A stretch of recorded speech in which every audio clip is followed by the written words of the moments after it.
warning come over the radio that there was an emergency. It was the creepiest thing I've ever experienced in my life. We've got RCMP members banging on car windows as they're running up the road saying, "Leave your car, get out, run." When I came through town, it was smoky. I could see the flames. Our houses were gone in Stone Creek. I never thought in a million years it would happen. I've got fire burning 50 feet behind me. I've got things exploding up the hill. I can't hear anything. There's cars going, there's everything. There's noise everywhere. I have no radio, so it's just, we're going on faith that we know what each other's doing. I gotta say, it's the worst thing I've ever experienced in my life, knowing that I was helpless. And there was 88,000 other people like me. We were helpless. I think it's kind of complicated because this one, obviously a natural disaster, it's kind of a no-brainer as to probably why the stressors on people are unthinkable.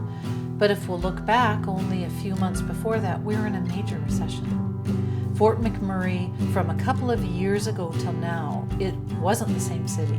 There was a lot of guess about whether I had a job to come back to or not, right? And at that point, I was like, I have two grown sons. One's 19, one's 28, and I was the only one working, so I was the main sole support of the family.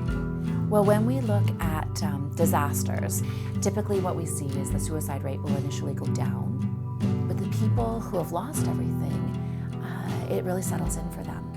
And so once they've exhausted all their personal resources, what we see at a population level is the suicide rate will go up 18 to 24 months after a natural disaster. But if we will just be aware and then think, okay, so what are resources for people? Where can they go? What can they do?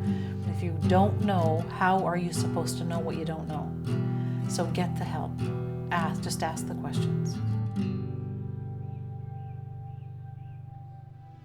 Others have described our society as a society of anxiety and loneliness.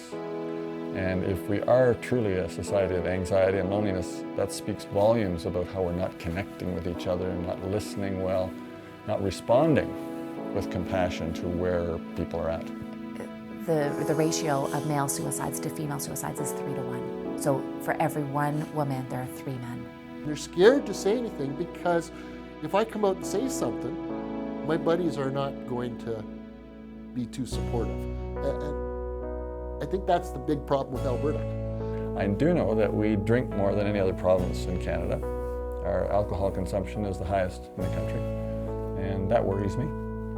In this past year, the spotlight from the government of Alberta has been to some extent on mental health. The high-level bridge has always been an issue for Edmonton, but in 2013, City Council became aware of a man's loss, a community member who lost his wife on the high-level bridge.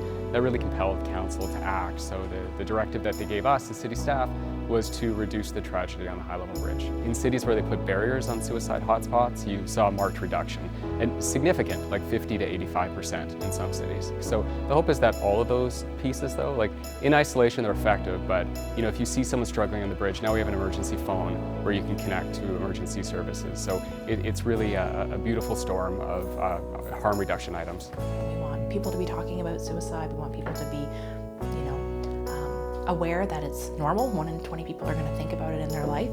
1 in 3 people are going to have a mental health issue in their life. So, let's talk about it and let's try to keep people safe.